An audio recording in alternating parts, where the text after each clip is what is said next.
call the Board of Ed meeting to order. Excellent. Thank you all for being here. We open with public audience, so if there is anybody that would like to speak, Katie, where are we having people? If anybody wants to speak right here at the table? Okay, so is there anybody who'd like to speak? All right. We'll move on to committee reports and Board of Ed communications. Olivia, how are you? I'm good. How are you? Good. All right. So at Central School on Friday, October 1st, there was a strong turnout at the movie night that they had, which was run by the PTO. At Tooten Hills, the Simsbury Fire Department visited grades K through 2 on October 1st, and the students got to learn about fire trucks and safety. At Latimer Lane on Sunday, October 3rd, more than 500 people came together to participate in the fun around the Run Back to School 5K and Fun Run. And also on Wednesday, more than 150 people gathered on the fields outside Latimer Lane for their first all or welcome school picnic. At Squadron, there was an after-school 6th grade carnival that includes a dunk take where kids were excited to see how many times they could dunk their teachers and principal. They're also preparing for Veterans Day, where along with a pre-recorded ceremony, there will be a car parade to cheer on our local veterans. At Terriffill, they had a very successful open house curriculum night, and they're looking forward to this Thursday's PTO Pasta Dinner fundraiser. At Henry James on October 6th, they sponsored a self-guided open house tour for the parents of 7th and 8th graders. Administrators and school counselors were on hand to answer questions and assist parents as they followed their students' schedules. And lastly, at Simsbury High, they had their first in-person choral concert since the beginning of COVID, and that was last week. And all the fall sports teams have a record of 36, 12, and 5, which is pretty impressive. And all the teams have winning records, especially the girls' volleyball team, who have already qualified for state playoffs, and the girls' soccer team is undefeated. Wow. And can I ask, did you go to homecoming? I did not go to home. I went to the game. I didn't get to go to the dance, though. What's your feedback about the dance? From the dance, I know some people went. Like, I know you went, right, Alex? Mm-hmm. I think they did a good job. Yeah? Oh, good. I'm glad to hear it. It was nice. I heard it was pretty well attended. Yeah, it was definitely. It was a nice, like, modification since they couldn't have it inside, is what I heard.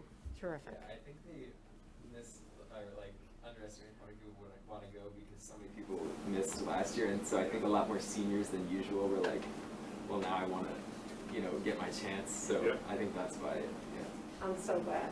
That's great. Thank you. Mr. Watson. I have nothing tonight, but my daughter did go to the homecoming, and she said she had a good time.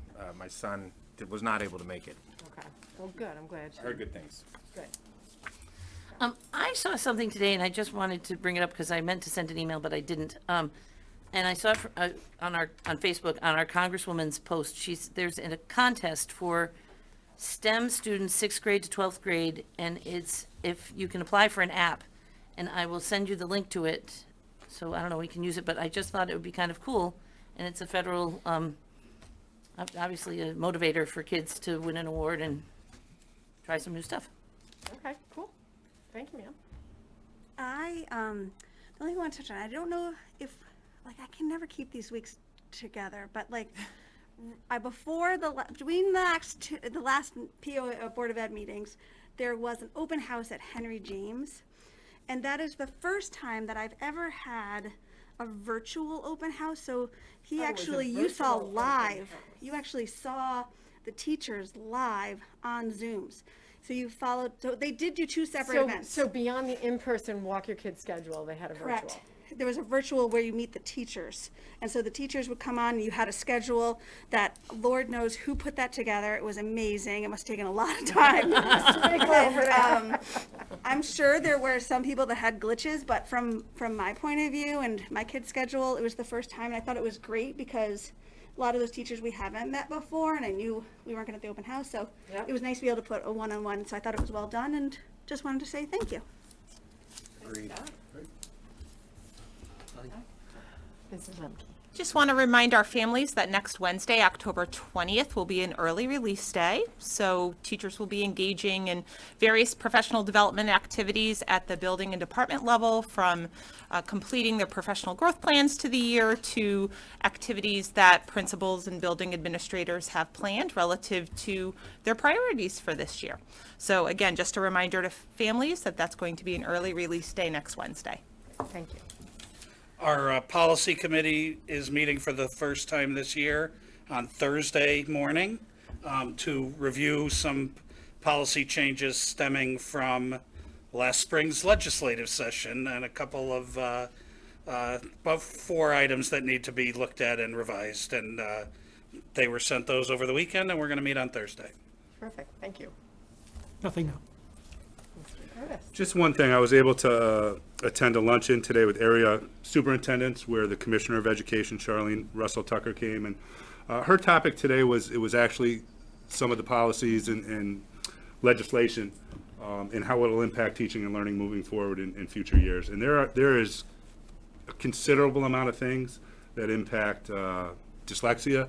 Talked about this in our morning meeting this morning. A K-8 like model curriculum that the state is taking a look at, piloting. It's not going to be a mandate for districts, but it's going to be a resource for districts. And some pretty tight legislation around reading programs, how you teach reading in your district, and that it has to be a model program that aligns with one of 5 model programs they're going to come out with. So in listening to this, I think it would be a good idea for us to come forward at a future board meeting and kind of do an overview of what these teaching and learning kind of legislative actions look like and how they could potentially impact us. So we'll work on that amongst ourselves. On the COVID front, got some updated information this morning from our meeting with Farmington Valley. The state continues to trend in a positive direction in terms of kind of overall case rates. Farmington Valley stays at about half of what Hartford County in the state is at. So I know they're encouraged by the direction things are going in. Terrific. Hopefully it continues that way. Yes, sir.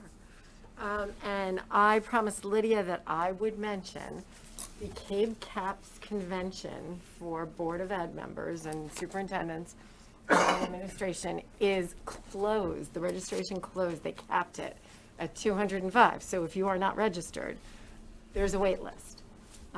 But just so you all know, if you were thinking about it, that Lydia will be there, of course, and I believe you're going. will and attend, yep. Mrs. Lemke's going. Yep. I missed the boat myself, but I am on the wait list, so we'll see. Very good. All right, with that, we are on to recommended actions. Approval of the minutes of the September 28th meeting. Can I get a motion, please? Anyone at all? I'll make a motion to accept the minutes of the September 28th meeting. And can I get a second? I'll second. Any discussion? All those in favor? Aye. All right. Acceptance of the completion of the Henry James project, Phase 3. Jason's got another closeout. Yes. Moving through these. Yeah? The administration requests that the Board of Ed accept as complete the Henry James Phase 3 project and acceptance of the school building grants. This was a $24 million phase, approximately, and based on eligible costs and the reimbursement rate, we're estimating anywhere in the 3 to 5 million range in reimbursement. That's great. Can I get somebody to make that motion, please? I'll move that the Simsbury Board of Education accepts as complete the Henry James Phase 3 project 128-0109EA and authorize the acceptance of the school building grants. Second. All those in, any discussion? All those in favor? Aye. Aye. Motion carries. Thank you very much. Approval of Simsbury High School graduation date. Can I tell you how much I love that we get to do This is so fun. This I'm is so happy. exciting. This was good legislation. This was This was very good. good legislation. We're okay with this one. Yep. So in July of 2019, legislation passed that allowed local boards of education to establish graduation date for their 12th graders. The catch being that date for graduation can't be prior to the adopted calendar's last school day of that school year. So just as a reminder, the board did adopt June 10th of 2022 as our last day for students. So there is a motion for your consideration that we would move the graduation date to be established for June 10th, 2022. That is a Friday evening. We know that that is spoken convenience for families that they like graduation to be on a Friday. So again, that motion is there for your consideration. Great. Can I get someone to make that? Sure. Move that the Simsbury High School graduation date be established on June 10th, 2022. In a second? Second? All those, any discussion? All those in favor? Aye.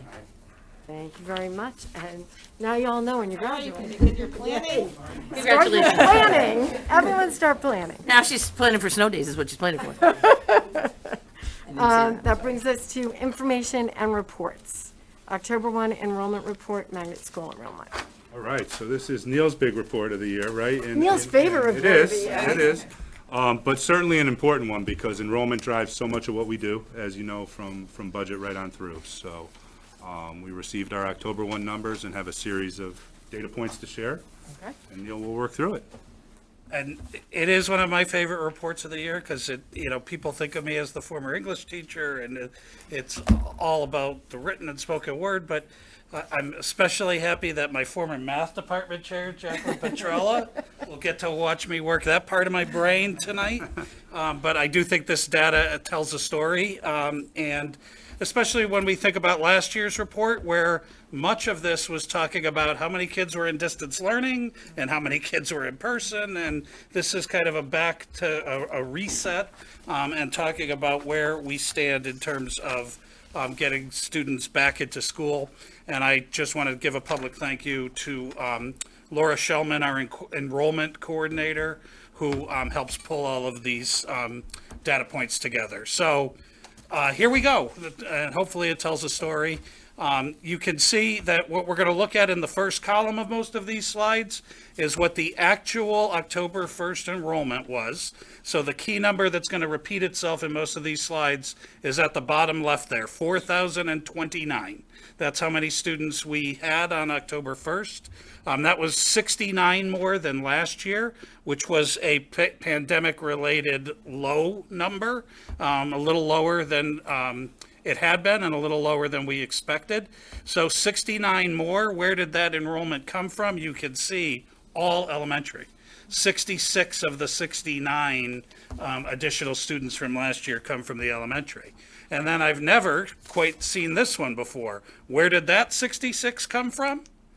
59 of it from Squadron Line in terms of it. And I've never, in the years we've been doing this report, we've never seen it that stark where one school experienced almost the entirety of the enrollment increase at the elementary level. You can see the other 4 schools are no more than a plus or minus 5. And I'll talk a little later in the presentation about, we did okay at Squadron Line, but this has put a little more strain on the space availability than we expected, because it is a big number to go back up to 658. Making it now our second biggest school in the district, a little bit ahead of Henry James, believe it or not, with where we are with enrollment. What we're going to look at is the actual enrollment on the left compared to what Malone and McBroom gave us for the projected enrollment. And you can see that at the top, while they almost exactly nailed the elementary enrollment projection, off by just 3, there were some variabilities in here. And we probably caught a break on the fact that for the first time in a few years, Latimer, thankfully, came in below its projections by 32 students from what our demographers had predicted. And not surprisingly, given what I showed you a moment ago, it was Squadron that even though they had projected 638, came in far above that. So those are pretty notable numbers, and I would say that the rest of this is typical of what we would see. But to be 32 or 20 off in an elementary school is a little bit unusual. Was that because of the apartments? We're going to get there too. I think by moving one of the apartment complexes out of Latimer, that's why you're seeing a lower number in Latimer. And I'll talk about that particularly with the ridge at Talcott Mountain. So Now we're looking at, I know last year we talked a lot about students who were not in school, who were at that near that fifth birthday, and were parents going to bring them back and put them in kindergarten or first grade? And the answer clearly, the answer is it was kindergarten. And I know I talked about this in late August. That 303 students is our largest kindergarten starting number in 15 years. And the Malone and McBroom had projected it at 290, which was large, and it came in even larger. To look at the next one down, the 269 is quite a small first grade. So we had a small kindergarten last year, and we often see a bump from kindergarten to first grade, and we didn't see it this year. So they were low in their projection on first grade. And that 269 number is now probably going to be a class we're looking at for a lot of years going, oh, they started kindergarten during the pandemic. That's why they're so much smaller. We'll probably be following that class for years to come. When here, this is really most interesting to me as opposed to the rest. This is like, how did our demographers do compared to how they normally do?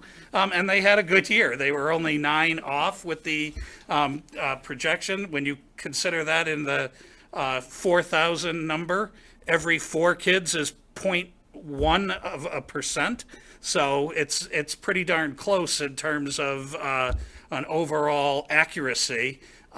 Last year off by 65, but nobody's projections were really very accurate from where they had been. So not surprising last year. And you can see our projections have really, we've had some ups and downs, but historically been pretty accurate. This one was very accurate. Just wanted to show you the 5-year trend we tend to look at.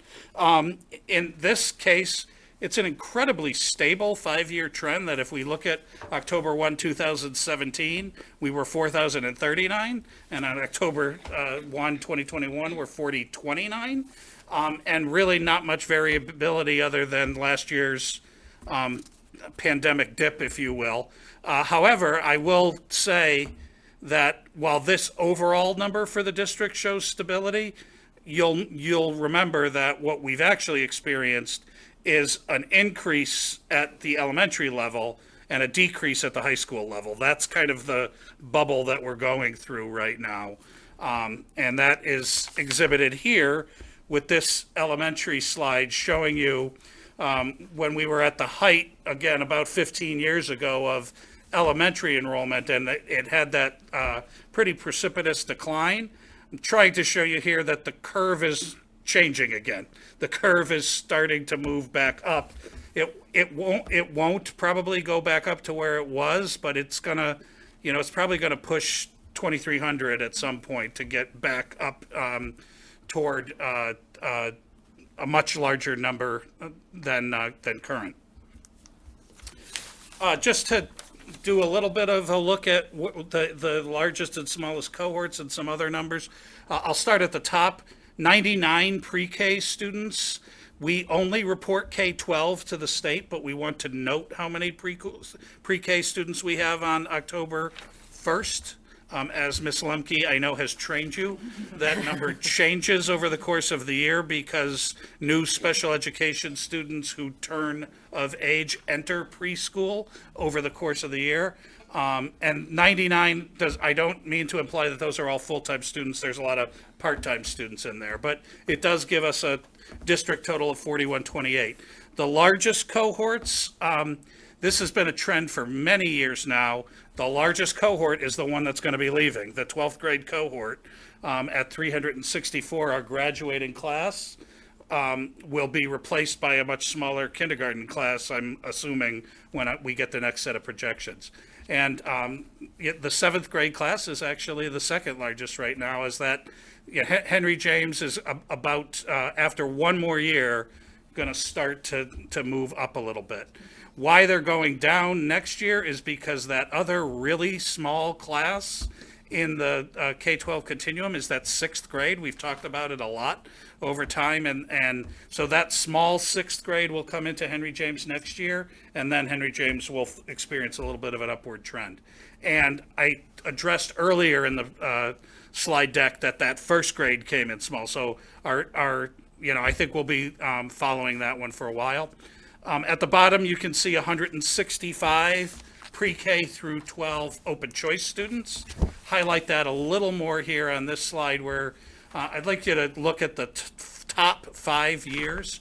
2017, 18 was the year that we reached the board goal of a 4% involvement for the open choice program. And again, that's conveniently sort of the same number that I just compared to a few years ago. So 165 open choice students that year out of 4,039 students. And we're sort of right back there, 165 out of 4,029. But a couple of things to note, this was a very challenging year with the open choice lottery. It did not go as smoothly as it typically does. They had lower applications by a pretty significant amount than they've had in previous years. They changed vendors for who was helping them run the lottery. It had a lot of technical problems. And for instance, we opened 12 preschool seats, and you can see here at the top of the slide, in the entire season, with 12 seats open, please come take them, we were only able to fill 6 of those seats. So that's concerning for me, and I think it's something that we need to do a little regroup as before we head into the next lottery season with the folks at CREC, because you can see while we're 165 5 years ago and back to 165, we had been able to build that number to a little bit, if you will, of a comfortable margin of our 4% goal, and now we're kind of right back to pushing up against it. So more work to do there. I always show you where we are with the magnet schools. Full-time, not only magnet, but VOAG school are in here too. So 125 students, pretty comparable to last year when we had 141. As usual, most of those students, Winterberry Early Magnet is a lot of these students. They go to a preschool at Anna Grace Academy, I think has a preschool. There's many of these students who are preschoolers and kindergartners who come back to us. And none of those are reflected in our October 1 count. The ones at the bottom, 7 students in part-time magnet, those are like the Greater Hartford Academy of Arts and the Farmington Valley Diagnostic Center. So those are students that we count. We had 4 last year. We have 7 this year, not really particularly notable. We've had a lot of talk over the last 2 years about homeschooled students, so I wanted to take a moment to highlight this. You can see that our trend in the district had been in that ballpark of 20 students who were homeschooled per year. If you look at the 4 years pre-pandemic, and then we bumped up to 46 last year. 28 of those were brand new homeschoolers, and this year the number came back down somewhat. 38 homeschooled students, 16 of whom were in their first year of homeschooling. Okay. The numbers, what also happens in here, you do have a few people who move out of town or graduate, so don't try to make it add up exactly, it won't work. But trust me, it's 46 students last year, 28 of whom were new. I got asked a question and I got stumped and I didn't like it, so I went and did the research after the last meeting. Of those 28 who were new last year, 8 are back in homeschooling this year. Decided not to come back to the Simsbury Public Schools, at least for this year. In our conversations anecdotally with those families, there are some families that feel like we have compromised people in the household. I just don't feel right about sending them. We're going to continue to homeschool. We think that 5 to 11-year-old vaccines may change some minds about that, and we'll see what happens as we follow those students. But over the course of last year and then this summer, 20 of the 28 have returned to the Simsbury Public Schools. This year, of the 16 students who are homeschooling for the first time, where did they come from? 6 were distance learners last year in the Simsbury Public Schools and have chosen to go from our distance learning program to a parent-led homeschooling program. 3 were new to town, meaning they bought a house in Simsbury over the summer and informed us they were homeschooling their kids. So they aren't coming out of the Simsbury Public Schools.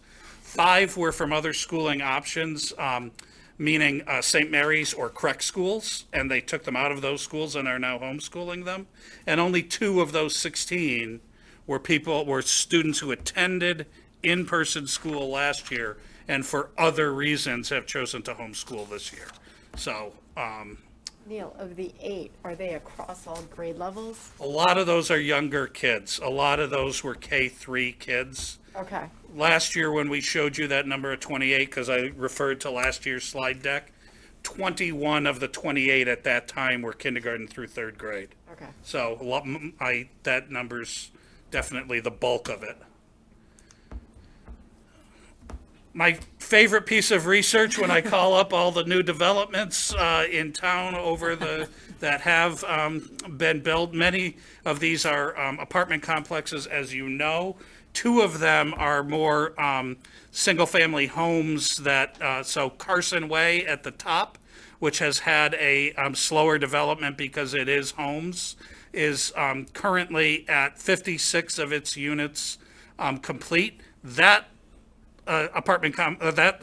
development, not apartment complex, but development, does not generate a whole lot of students for us. But if you go down to Cambridge Crossing, which is up kind of behind Antonio's, if you will, as you go through that part of town, 43 of these have been sold.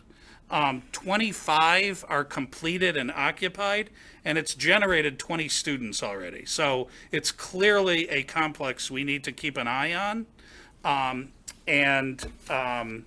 It's generating students because these are homes that are freestanding homes and not apartments. So they have a waiting list. The realtors inform me if you bought a house, if you went under contract right now, your home would probably be available to you early in 2023 right now. Like it is Wow, that's a big lag. 12-month or more ramp up to go from going under contract to moving into your house. And so, we have a little bit of time to adjust to that. The others, I will note that Highcroft Place in the Central School District is now complete.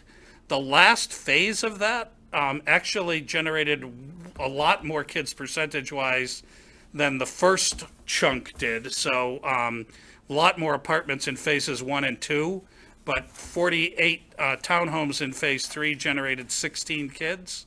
So is that Morningside Drive? Yes, that is Morningside Drive, yep. Okay. Aspen Green down by the Avon border on Route 10 is our winner with 40 students in the Simsbury Public Schools. 30 of those are elementary students. I will note that the general manager was very happy for me to give her that information because she's planning a Halloween party. So she was very happy to learn that there are 30 elementary students in the complex. Ridge at Talcott Mountain, I actually want to put a little bit of a finer point on. So right now, you can see I have 244 is the number, generating about 27 students. I got a call just before the meeting today to say what 244 is. They've actually pre-leased about 60 apartments. So the real number of occupied is not correct on this. The general manager corrected it. So it's about 185 that have generated 27 students. So the 244 are So people the who next- haven't moved in yet? They've already pre-leased it, but they haven't moved in yet, and they have kids. So When are they gonna start releasing those? Holy cow. soon, over the next couple of months, that those will open. And then That 27 is quickly going to go up. that 27 is probably going to be in that 40 range by next year. And the whole project of 304 units will be completed by the end of 2022. Okay, so that's where the ridge at Talcott Mountain stands. I do want to point out, and Todd pointed it out at the beginning, that is now zoned for Central School. It sits geographically in Latimer's border, but during the pandemic, we called and said, we're concerned about Latimer. We want to put some students to other places. And at that point, we made the decision to move them to Central School. The general manager reports everybody's thrilled with Central School, so that's working out fine. And, you know, that's really what I think we need to do for the next little bit of time, is to keep that zoned for Central School. We could revisit some way down the line whether a remodeled Latimer could take those students, but I think for now, we made the right choice. On that Central School, the numbers, they only went up by 5 there. Was that because we had a lot of move-outs on Central? Which numbers? So there was only a differential of 5 for this school year. What, are you looking on this slide? I'm looking on his paper. Look at this page. Yeah, so you're, Also, they had a lot of withdrawals. yeah, 22 so went out and 31 in. the table that you're referring to in the exhibit, Jen, I don't put in here because Okay. it's, Sorry, I was reading. we have more people who tell us that they're not going to be coming back before. That is truly a table that starts measuring the first day of summer Yeah. and the first day of school, how many kids came in and out. But it doesn't cover the overall enrollment period, so. No, I was actually looking at table 2, comparison of elementary enrollment by school. And you have it as actual versus It was the actual. last year's so actual versus 10-1 this versus year's. 10-1, right? Right. And So that's- it's probably a bigger sixth grade class moving out. A bigger sixth grade class moved out than a kindergarten coming in. Thank goodness. Yep. Yep. All right. And then, my new feature this year, I gotta have one new feature for this report every year, is that now that I've been following these apartments for 5 years, I decided to show you the 5-year growth in the apartment complexes. So now you can see when I started doing this in 2017, they were only generating 57 students for the Simsbury Public Schools. This year, on October 1, it's 172 students. If you want to figure that out against 4,029, it's about 4.25% of our overall population living at addresses that have only existed in Simsbury for 10 or less years. So I find that interesting. And you can see the growth also that I would point out from 2019 to 2021 has doubled. We went from 84 2 years ago to 172. So I'll keep this one going if it interests you. Yes. Yeah, so. And then finally, next steps of what we need to think about is submitting our 10-1 data to the demographer. I got a bad call at the end of September that Malone and McBroom was bought or merged with another consulting group, and they don't do this school projection work anymore. So I wish I had known that before late September. But Patrick Gallagher, who came and presented to you and to the Facilities and Enrollment Task Force, he left for actually a public sector job. He's working for another municipality.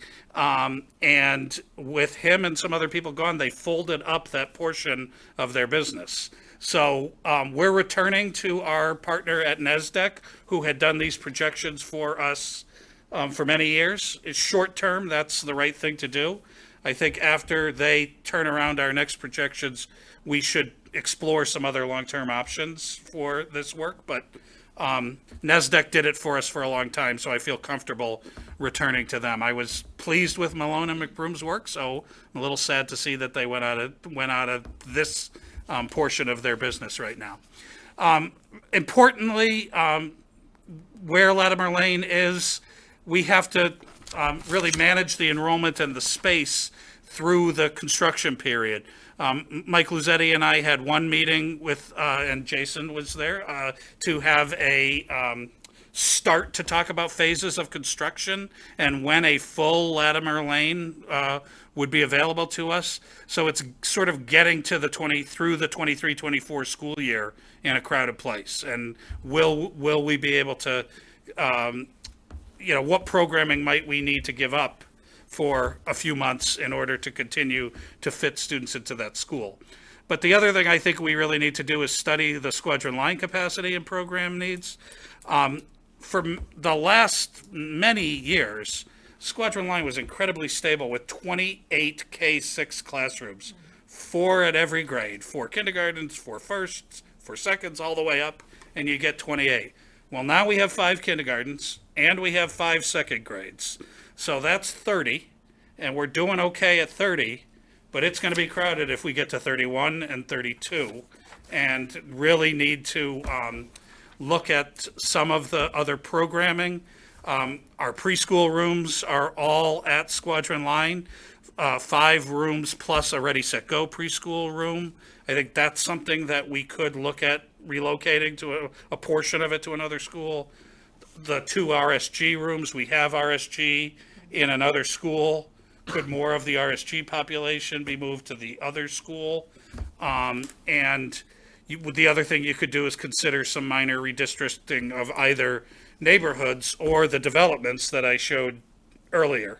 Like, do you want to look at a Cambridge crossing or a Dorset crossing and move some of those kids? So those are not the happiest conversations, but we have to have them.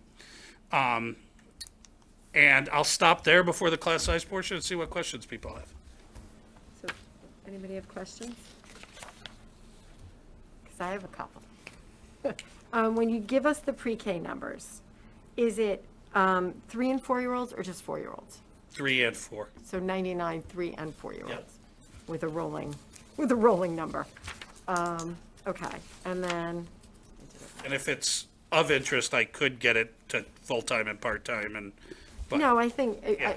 because more often than not, those kids are eventually going to end up with us anyway. And then the open choice, I know you said they switched to a new system and Yeah. all of that, but is any of this just due to COVID and the hesitancy of moving between districts? yes, the applications were way down. So even the families willing to enter the lottery was down significantly. So they were worried about it right from February. But the fact that, like when we open, especially 12 preschool seats, Yep. I mean, the first time they offer those, I get 12 names and we start calling them. Right. And I knew we were in trouble the first list, and Nikki Mahan, our preschool director, calls me and says, I only got 5 names. Like, what's wrong? I only got 5 names. And they sent them sort of 2 at a time, every round of the lottery. And it was hard to generate new kids into the system. We always offer seats. Our policy really in running this is siblings are the first people we accept. So if you are a student already here and you have a sibling, we accept you as an open choice student. That's kind of the first. And then we look for 12 preschool students. And then what I will typically do is look where there might be smaller kindergartens that could take a few open choice kids, because that's a popular grade for, usually have a lot of applicants for kindergarten. Right. And that's how we try to generate students. That strategy did not work this year. It just was pulling teeth, if you will, to get applications out of the open choice program.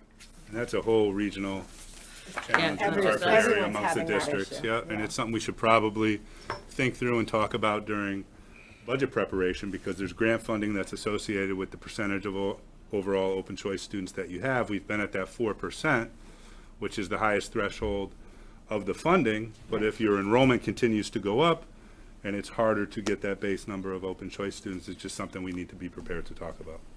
Hopefully with vaccines and all rolling out at younger ages, maybe the kids will come back. Yep. Or the families will. I'm looking at, the numbers of registered at Squadron and at Tooten. Those are big numbers, 63 and 44. Yeah. That was a good size chunk of people. And I said it in our August meeting, but I want to reemphasize it. The enrollment came late. there were more August registrations than we've ever seen before. So, whether people had moved to town and just hadn't gotten to registering yet, the number of late July, early August, like, where have you been? Like, come register your kid. So we thought we were going to be significantly below the projection, even 4 weeks before school, and then it got all the way back to the projection and 9 over. So it was definitely, and why we needed to add, as you know from some of the correspondence the board got over the summer, parents started to learn these classes are getting bigger, and that's going to be part of the class size report, but people were registering and we were seeing more students. You think the lateness was because the town hall wasn't open? No, I think that, I think it was, I mean, Laura Shulman's, it was kind of the last thing people got to after they moved. Like, they had moved to Simsbury and Oh, they, no, school's starting. yeah. Yeah. I guess we should get on that. The 10-1 number, so that's truly a 10-1 number. Are we bigger than that or small? Like, is there any chance we're bigger than that? I mean, I do it, we get it on the 1st of every month. Yep. So we will, right now, 4,029 on 10-1. My guess is it'll go up a little bit before the end of the year, but I mean negligibly. Okay. And then our elementary number, I think I mean, until I get the next projections, I think we're gonna go up for the future, but it won't change significantly, and if that's something that, I mean, we do, I mean, I keep them, but I have a November 1 report, a December 1 report. I mean, Depends how much of Why this am I you want not to get. surprised? No, I was just curious if, like, because I know it's an actual in-person count.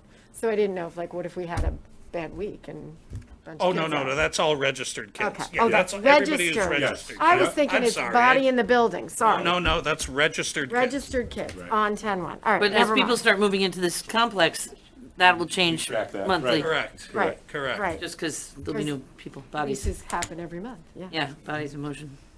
Neil, you had said on one of them about the magnet schools, and that a lot of our kids are coming from or going to the pre-K one. Don't those kids typically come back? And so Yes. did they not come back this year to first grade? I'd have to look at that. I think they came back to kindergarten. I think if you were making your choice as a parent, Yeah. you can double kindergarten a kid. can. Okay. So I'm going to guess that many parents, if they had them there, and then sometimes people leave their people. One of the secrets to Wintonberry is you have to leave your older kid there because then it guarantees you get your next kid in, and so people will.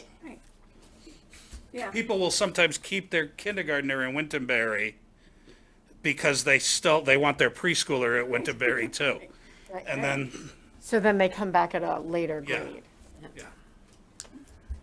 Anybody else? know all the enrollment trends. Don't talk about it at dinner parties though. I mean, it's, No, it's, Malone and McBroom, do they have an estimate for next year? How many years out do they just focus on the upcoming year? oh yes, we have their projections for the next several years, but, School by school. yeah, what we you'll remember that they always say, hey, once you go more than a couple of years out, they're not as accurate. That's why we do contract to take these numbers and reanalyze them every year. It's a lesser fee than what Malone and McBroom did for us during the facilities and enrollment study. It's sort of a rollover fee, and that's what NESDEC is going to do for us. NESDEC is going to do the rollover part of it. I mean, we don't make any decisions that far in advance, No. but I just wondered how far, I mean, we're only 9 off from the projection, but it's Right. distributed differently. Right, but those projections help us say, like, for instance, those projections allow us to say to the architect, we need to build Latimer for 4 sections at every grade. Like, it's 3 now, but we need to build it for 4. And that's, Part of the grant application process. that's why you use those projections. Okay, we're gonna shift to. I'm sorry. Oh, Can I just, I'm sorry. sorry, no. But that statement, so if we have basically a housing complex that we are sending to Central right now, so we're not considering them Latimer students for the grant application? Not the latest numbers we turned in. So well, I'm just wondering if they actually are gonna live closest to Latimer, should we not just I think that's a question of whether once it's built, incorporate them in? should we bring them back? And then you're gonna run into people who have older kids in 5th and 6th grade who have been at Central School. My point is long-term, Yeah. and long-term, if they are within a half mile of the school, I'm pretty sure that's where they should be going to school. I agree with mean, you. we believe in neighborhood schools, so. Right. And if that's the case, then I think if we're building a new Latimer, they should know that this neighborhood should be Yeah. part of Latimer. Right, and that's what we did when we rezoned it for Central. We did have 3 families at the time the complex was new, and we said, you can continue to go to Latimer. Yeah, Everybody I mean, we can make accommodations for that, but I'm talking about broad picture, big, long-term picture too. Yep, Right. I mean, we've had Terrifil's kids go to kindergarten at Central. The kids are flexible, and kids can totally roll, and so can families if Yep. it's, you know. We've had kindergarten from Latimer at Tooten, too. Yeah, so that was just I was just excellent. pulling back on that. Yep. All right, I'm gonna bring some partners up for the class size report, so our assistant principals from the middle and high school can take a seat at the table here. I'll do the elementary piece and then turn it over to my colleagues here. So this is one of those places where last year we were looking at distance learning. So this is a little complicated in that what you see on the left-hand side to orient yourself is we're looking at in-person school, K2 and 3-6, and then what last year was distance learning, okay, which this year is obviously not applicable. So if you look the furthest to the left, you can see that we strategically said our elementary classrooms are going to be built small, 14 and a half on 10-1 for K through 2 and 16.3 on 10-1 for grades 3 through 6. With all of our students back, we've returned to more normal sizes, 18.2 for primary and 20.5 for the upper elementary.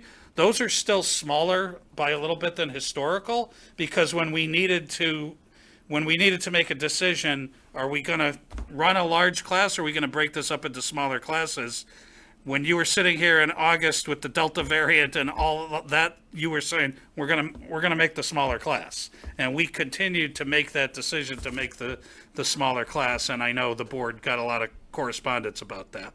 So as a result, what you can see how many classroom FTE, it's really hard to compare to last year, but we had 104 classroom teachers and 19 distance teachers, if you're looking in the middle portion of this. This year, 107 classroom teachers. And we have returned most of our math coaches and language arts consultants and folks like that back to their previous roles. In terms of the class size elements of this, I am pleased to report that there is only one elementary class that is one student over the guideline of 18 to 22 students per class, and I can show you that in a moment. And there are just that, I don't know why that last column came out a darker blue, but that last column shows you that just 12 are below. So they're appropriately sized, as you can see here. You'll see a lot of 16s, 17s, and 18s across the district in terms of how many kids are in our elementary. Squadron is always the one with the because of the size and the larger density.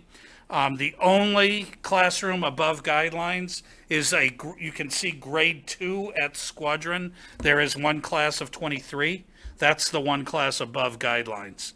I will point out that we're going to have to watch that group. One of the things that happens when they move from 2nd to 3rd grade, sometimes you pick up a section because it but that's going to be 5 sections. That's not going to go back to 4. And so that grade 2 is going to stick at 5. And we just have to plan for that. I will point out, like, one of the places that we ended up adding teachers, even though the overall number, as you pointed out, Jen, didn't go up much at Central, what it did was we now have 3 in every grade at Central. We haven't had 3 at every grade at Central in years. There have always been a few grades that had only 2, whatever it was, 2nd graders or 4th grades. And this is the first time in a long time that is 3 at every single grade. And at the bottom, I will point out that Tooten is 3 at every single grade except for 6th grade. So the class sizes, I show this to you to say mostly they're great. You know, with a little more density at Squadron than the other schools. How are the 5th and 6th grade managing at Squadron? Because they're big numbers They are big numbers. after a small year. Yeah, and you know, I mean, I think they have cooperative kids. I have talked to some of those teachers. They're used to larger classrooms at Squadron. You know, there's definitely some challenges with the social distancing. It's harder, but you know, they are older kids, so there's a little less squirming around the classroom, reading a book on the floor than you would expect at a primary grade. So, okay. I am going to turn it over to the newcomer to schedule building at Henry James and her partner, the grizzled veteran from the high school. So, Jacqueline Petrella and Ken Para. Neil, Sorry, you have to turn on the microphone. Press the button. so you're new to this. I think the last time I might have presented was NEASC. Oh, Not sure. But Neil, as your former math department supervisor, I just want to let you know I'm impressed. Nice job. So being new to this was the first time that I've worked on this report and new to the scheduling process. I think last year I came in knee deep into scheduling, and so I learned the process kind of on the fly last year. So it's been a great learning experience for me. As Neil mentioned, our enrollment at Henry James is similar to previous years. It's only about 10 students more. But interestingly, we did have 39 new registrations. A lot of them were late at the end of the summer. So this year, our teaming, so grade 7 and grade 8, grade 7 maintained 2 full teams and 1.8 team, but our grade 8 decreased from 3 full teams down to 2 and 1.8 team. And part of that is last year, our department supervisor picked up an extra class so that we could maintain smaller class sizes. So this year, they're returning to more of their department supervisory roles, and we were able to go down in the team sizes. But our teams are relatively evenly split across the board, which is great. And next year, we anticipate with that smaller 7th grade class coming in that we'll have 2.6 teams in 7th grade. And because our 8th grade class is going to be really big, we're going to go back up to 3 teams in 8th grade next year. With our class enrollment, we returned more to the Board of Ed guidelines. So last year with social distancing, we tried to keep classes small at the middle school. We've gone more to standard class sizes.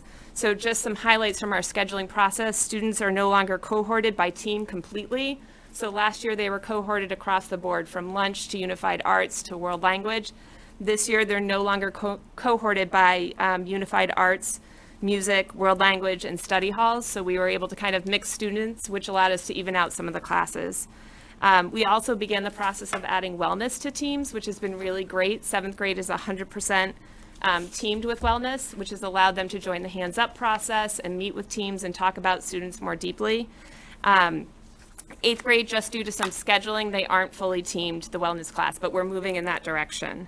Also with our scheduling, we're excited that we're back at not a full block schedule. So we have 3 straight 8-period days and 2 block days. So the students it took a lot to adapt to that at the beginning of the year. Everybody felt like brand new. The 8th graders didn't feel like, I know what I'm doing when I came back. Everybody was walking around with their schedules in hand and their maps and figuring out where to go. But it's been a really great transition back.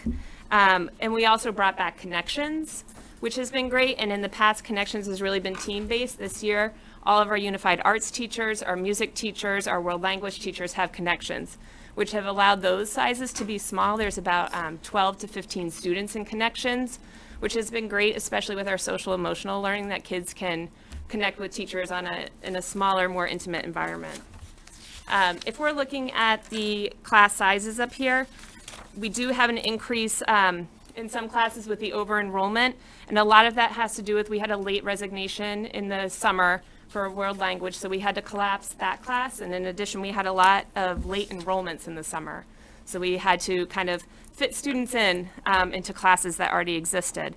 But something that's important to note is that when you look at the over-enrolled classes exceeding range, you'll see with the unified arts, the family consumer science, tech ed, and art class, that we've got 18 over-enrolled classes.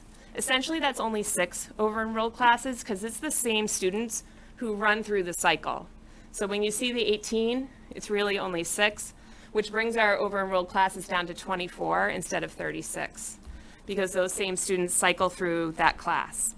And while we have core classes that are over-enrolled, they're only over-enrolled by one student, so they're at 26. And that kind of balances out our under-enrolled. It's really scheduling conflicts that we have to have some over-enrolled classes. But with classes, even though they're bigger this year, we have some at 26. The students are doing great. Teachers are happy to have all of their students in front of them and engaging with them on a regular basis. That's like dramatically different from the prior years, though. The number of over-enrolled? Yeah, the exceeding range.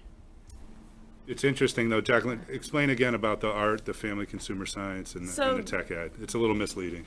It is. And when I was looking at the numbers, I was like, why is this so big?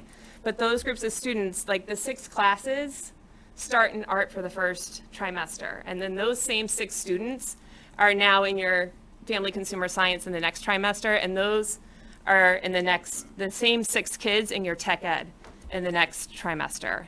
So I get that, but yeah, they're still over the range. they're over the range by 1 student. And so I think that has to do with our 7th grade class. It's a little bit larger than anticipated. So it's You're not. saying each of those 6 only has 26 kids in it. Right, and those, the enrollment for those classes is actually smaller, it's 18.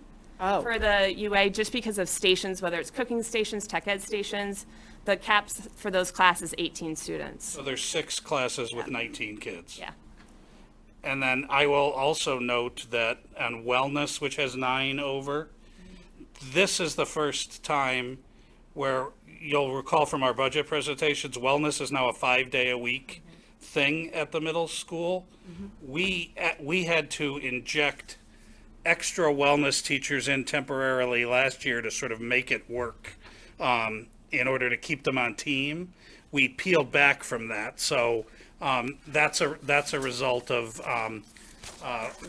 just kind of the transition to more wellness with the staffing level that we have. So, and the core classes, all 9 of those are 1 above. Or 1 above. That's where Yep. it's 26. And that's your Yeah. 26. Yeah. Yep. And your under-enrolleds are really mostly by 1.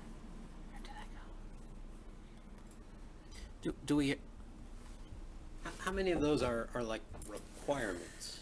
I mean, can you close a class? For the core, Not the core, I was thinking more of the ones other than the core. the art, family, consumer science, and Yeah. tech ed, those are all a requirement. So all students engage in that rotation. So they're not electives like they are at the high school.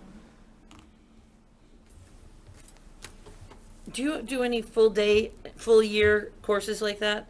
Yep, so in 8th grade, there's a full year art, a full year family consumer science, and a full year tech ed. And students are recommended into that program by their previous year's teachers. And how many students participate in that? There's 1 section for each, so there's 18 for each of the classes. And they're all full. There's a wait list for many of them. How under-enrolled are the under-enrolled classes? Just by 1 or 2. Not many. There's nothing drastically Okay. under-enrolled. All right, thank you. Thank you, Jeff. Trella and Mr. Para, you want to take it over? Great. I'm glad you went first because I never would have turned that on, so. as Neil pointed out, I've been here a few times in front of you. I can't remember how many, maybe it's 4 or 5. But with that being said, I'm happy to report, and I've been able to report each time I'm here, that we're trending in the right direction, and we continue to trend in the right direction when it comes to the number of classes exceeding or the number of classes below. I'll point out that we did have more classes this year, 542, but we are still, for the most part, trending in that right direction. We obviously went up 1 in the number of class exceeding, but it really should come with the actual overall number of classes that we have. Well, I guess we do, 542. It's a pretty good percentage-wise with that. The build this year was, it was a little more, every year the build has a narrative associated with it to some degree. And this year, probably our biggest struggle was getting the actual numbers themselves. With the way the schedule was, we had distance learners. It was hard at times to reach out to them.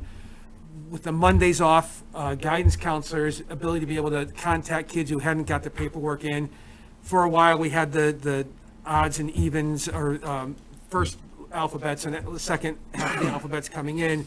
So a lot of the counselors had to project numbers on some classes of what courses they thought kids were going to make. And I'm happy that they obviously did a very good job when they did that. So the number of classes that exceed while low, and even a number of classes that are below, an overwhelming majority of those classes are unavoidable. They're avoidable, I should say. They're unavoidable in the sense that they're singletons or doubletons. And I know I talk to you about that all the time each year, but if you have 12 kids signed up for a course, and a lot of them are AP courses or language courses, I'm just throwing the number 12 out there, not necessarily that number, but a number below the course size, we are the school that we are because we have a lot of offerings, and so we continue to offer Latin courses and some computer courses and things like that. So no matter what we do, those numbers of the singletons are going to fall below.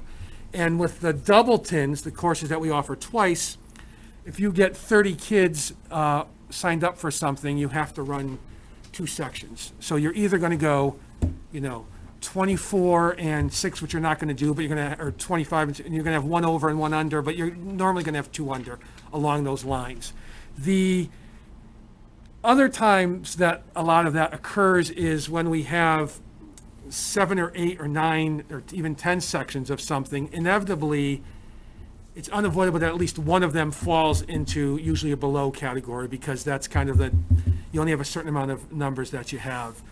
When I've looked through this, and I talk about it where I'm really trying to create the perfect schedule at one point, we actually got pretty close in the summer when we balance it out and we can look at it and we can pull kids from classes and do that. But then just things happen. Life happens. We too, while you can look at the number and it says we have fewer kids, we may have fewer kids, but we definitely felt that for whatever reason, a lot of people enrolled late into the game.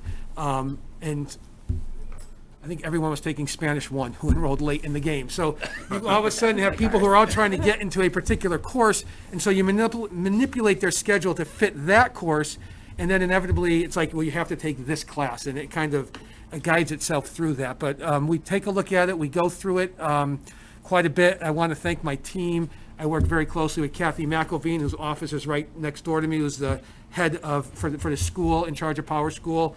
Cindy Heffernan, who I know both of us work incredibly close with.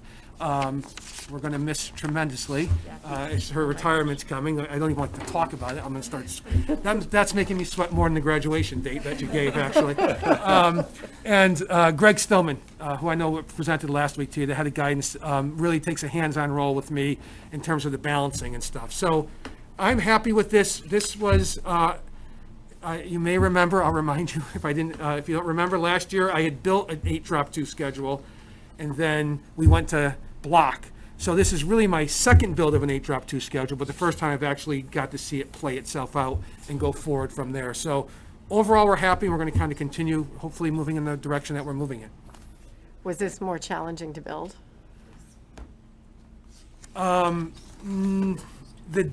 Assigning the duties were more challenging because you have to look at A, B, C, D day. The build itself, one of the things when we presented the schedule was it really opens up, I don't have to worry about where I place any course.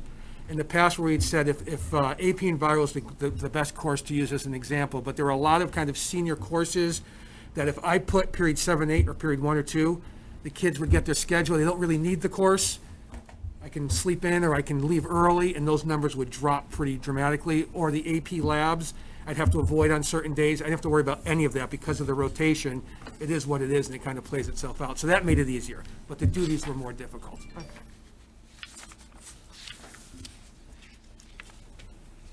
Anybody have questions for Ken? All right. Thank you both Thank for you. coming out. Appreciate the effort. Thank you. And I'll be back next October.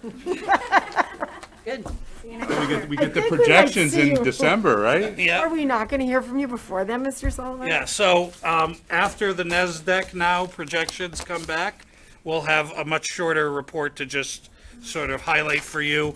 That is really the first document of budget season when the because we feed that to the principals to say this is how many students to expect at each grade level in your school, and then Amy starts the budget process with them, and we're off and rolling. So that'll be about a month from now, and we'll bring that to a future board meeting. So not to scare anybody or worry anybody, but if we are going to discuss redistricting, we're going to really need to do that in advance of budget, so we know where you need people, correct? We Correct. need to do it sort of right as those projections Right come as those back. we need the projections first, and then we can look at how you move pieces. Okay. Yep. Can I just answer one question from our previous report? All of the numbers of the classes were in our packet, so if we had known to look for that, it would have been much more helpful to us. We were listening instead of reading. Instead of I was putting listening Jackie and on not the hot reading, but seat or first. It would have been very helpful to know that they were here. I could have looked and not been so obnoxious. There you go. And on that note, Amy is going to talk to us about the budget. Year-end numbers, so just a summary of the year-end closeout. Great. So now that you're all caught up on this year, I'm going to take you back to last year. We really wanted to leave that behind. Well, after tonight, we can. All right, so I won't take you through the revenues just because there's nothing that's changed since the last time I had reported out at the last quarterly. So I'll just take you over to the expenditure section and just let you know where we ended up with that. So just a reminder, like on the expenditures that we had implemented about a little more than halfway through the year, we had implemented a spending freeze. So where we landed actually could have been much worse without that freeze. So just keep that in mind as we go through each of the categories. So first, under general control, you'll see that we had a surplus of about $80,000. And as you recall, we had 2 retirements, one of the school business manager and the other of the assistant superintendent. There was a restructure of the administration, and that resulted in some savings. Down under instruction, we had a deficit of about $55,000 due to unbudgeted COVID expenditures. So that looks like a really mild number, but that deficit is actually quite a lot larger, actually, probably around, I would guess, around $400,000. But we were able to utilize some Eso Grants to offset some of those expenditures. Just so that you recall, we had hired about 5 additional teachers for distance learning. We had additional tutors, special ed expenditures, equipment for technology for the hybrid learning, remote learning, and then in person as well. Down under health services, we had a small surplus of about $17,000 just due to the decrease in overtime and the need for subs during the year. Under transportation, the majority of this surplus, $175,000, was related to the cancellation of the summer school program due to COVID. And then we had a small amount of savings from the athletics transportation due to the cancellation of some of our sports. Under the operation of plant, we had a budgetary deficit of about $77,000 due to the unbudgeted COVID expenditures. This was another big area where we had hired 3 additional custodians. We had to purchase plexiglass, sanitizing supplies, things of that nature. So that deficit could have been a lot larger than what it was. Under maintenance of plant and equipment, we did have a budgetary surplus here of about $150,000. Much of this related to the spending freeze, and then in addition, the building wasn't being utilized like it normally was during the year, so we were able to have some savings there. Can I just Yeah. go through those numbers again for a second? So I'm just trying to understand, did we spend more than we budgeted on that one? Which one? The operation of the plant? Sure. Let's. I'm just trying to follow your words, and I can't tell if I'm reading this backwards or if the. You're right. Follow the paragraphs and it's easier. Are you doing, oh, you're doing He's the talking chart? about revised Looking at versus. the chart. He's talking about revised versus Expenditures year. versus So, budget. okay, so look at the first two columns, ignore everything else. Right. I thought you were saying we had a budgetary surplus in places where it looks like we spent more than the budget. I just want to make sure that. So the surplus under transportation, so our budget was 2.7, but we only spent 2.6. Okay. And then the deficit under operation of plant, the budget was 4.8 and we spent about 4.9. Okay. I just want to make sure I'm hearing you. Reading it right, yeah. Yeah, no worries. Now I forgot where I was. Food services. You were on Food services. maintenance of plant. Thank you. Yeah, maintenance That's of right, plant and okay. equipment. There you So moving on I was to, listening to every word. thank you, Neil. All right, well, he was too, apparently. We're actually down in insurance and pension. All right. You said maintenance of plant, and that was a surplus partly due to the freeze? So that was partly due to the freeze. That was an easy area to catch some of those dollars because it's such a large portion of our budget. And then, honestly, like the focus was more on like the remote learning, the instruction, things of that nature, getting the building ready for the hybrid nature. So there was just an opportunity there to have some savings. Under the insurance and pension section, as I had mentioned earlier in the presentation, we hired 5 new teachers. We hired 3 new custodians. We also had a lot of custodial overtime this year to maintain the COVID cleaning efforts. So with the additional staff, we had a couple of additional people that joined our health insurance. And we also had the additional costs that are associated with the additional staff, such as additional Social Security, things of that nature, to go along with the overtime and the salaries. I'm going to skip over food services for a second. I will take you through that at the end of the presentation. That is its own kind of separate area right now. Student body activities, community services, again, a small surplus there due to the cancellation of activities because of COVID. And then under equipment, we had a deficit of about $35,000. And this was mainly related to all the additional technology that we needed to purchase because of the hybrid and remote learning situations. The out-of-district tuition, I don't know if you recall, but back when I presented in April, this was a much different story that was presented then compared to now. So then we had some unanticipated outplacements, which didn't change, but our grants reimbursement changed significantly. So our reimbursement rate increased from about 70.89% to 80.31%. which generated over $230,000 in additional grant funding. So we had originally anticipated almost a $200,000 loss in this line item, and we ended up with a small surplus. So some good news there. And then it's just going to circle back to the, actually, no, I'm not. So I just wanted to touch base on, where we thought we were and where we ended up.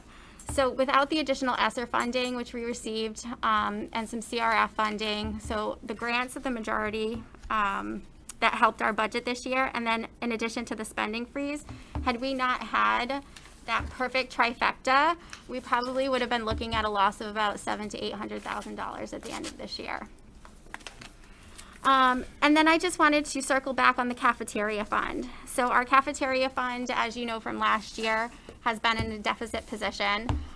It's no change from this year.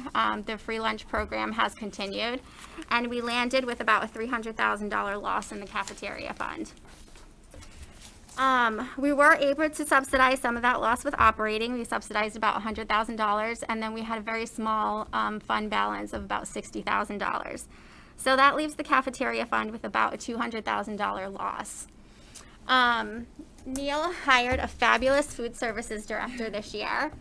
And as she is getting into the programs and making changes and trying out some new initiatives, I kind of want to see where she goes to see if the fund can kind of start to replenish itself. So that's the first reason why I wanted to leave it in a deficit position. And then the second reason is March of 20 to June of 20, the state did reimburse us for some of those meals when the kids went out. It was only about a $30,000 reimbursement. But I heard a rumor that we might be getting another reimbursement round for fiscal year 21. So if we get that, then the fund balance will automatically replenish itself with that funding. Sometimes with state grants, if you budgeted for your loss, you are automatically ineligible for the grant. So I kept the loss so that we can show the loss, so that if they do put that stipulation, we will be able to get that money. And then hopefully our new food services director can work some of her magic as well and help us out. But in the event that that revenue does not come to fruition and our new food services director needs a little bit more time to get the program up to speed, we did not have to utilize our non-lapsing, so we do still have $650,000 in our non-lapsing. So a portion of that could be used to offset the cafeteria fund loss if need be. Could we use we couldn't use ESSER funding for that? No, it's not an What eligible about use. that other fund from that they're working on downstairs? ARPA? Yes, thank you, ARPA. So ARPA does have a revenue loss provision in it. However, Simsbury does not meet the amount of revenue loss because we had so much growth in our housing market. So all of our new construction, our new development. The gift that keeps on giving. Yeah, I mean, they gave us like a growth rate of like 4.1% too, and we still exceeded it. So we don't qualify. All right. Just thought maybe. Good thought though. I was trying. Okay, so that concludes our information and reports and brings us to our second public audience of the evening. Is there anybody who'd like to speak? You can state your name, your address, and you have 3 minutes. I have to push the button on the mic. So there you go. There we go. Is that working? I can't see and do the mask at the same time. Hi, I'm Lori Boyko. I live at 15 Oakhurst Road in Simsbury. There's not very many people here, but I'm just speaking briefly to reiterate that while I understand that the board doesn't necessarily have say over this, there continues to be a large population of parents in town that are concerned about the students having to wear masks. It is not, it seems like such an insignificant thing, but even the fact that I can't see with my glasses on, with a mask on, I don't wear a mask all day, all week. I just wear it for you, not because of the mandate, but because I'm being considerate. But the children are not at risk. The statistics bear that out. And a lot of parents are concerned about students who need the visual cues to be able to incorporate language. And I particularly am very concerned that we are doing a very big disservice to our students by requiring them to wear masks, instilling fear in them about something they don't need to have fear about for themselves. Yet we're telling them that they have to wear these masks. And I'm seeing building anxiety in my student about a virus that he's not at risk from. And the adults that he looks to give him the reassurance about what is appropriate behavior and what you need to do to keep yourself safe are reinforcing that thought process in him. We've talked about whether he wants to not wear a mask, whether he wants to stay home. I don't want to keep him away from everyone and start homeschooling him, but there's definitely still a concern. And it concerns me. I don't know how all this process works, and I intend to do more research, and I got some more information today, but it concerns me that the adults are not speaking to some authority on high that says we have to make all the kids do this? Is anybody going to stand up and say, who's making this decision? I understand it's Governor Lamont, and supposedly he's elected, but apparently he now has these grand powers that nobody's challenging. So I want to keep that in front of everyone. I also had a parent tell me today that a student at the high school at lunch was told that they needed to leave their mask on while they ate lunch, and while they were eating goldfish, they needed to lift their mask to put the goldfish under and then put the mask down. So I'm pretty sure that's not supposed to be happening. And I don't know whether the parent is going to speak to the school, because there's a certain level of intimidation about going against the grain. Nobody wants to stand up and say, hey, I'm opposed to this and this is concerning to me. So I guess I get to be the elected person that is brave enough to come and keep putting myself out there. So that's it. I just want to keep that top of mind. I really would love somebody to say, no, they don't have to wear masks. We don't care what the governor says. Well, I get it. Somebody said to me, are you really going to ask the school board to do that? They're not going to do that. I said, I know, but somebody should. And if it's got to be me, it's going to be me. But it's just really concerning to me.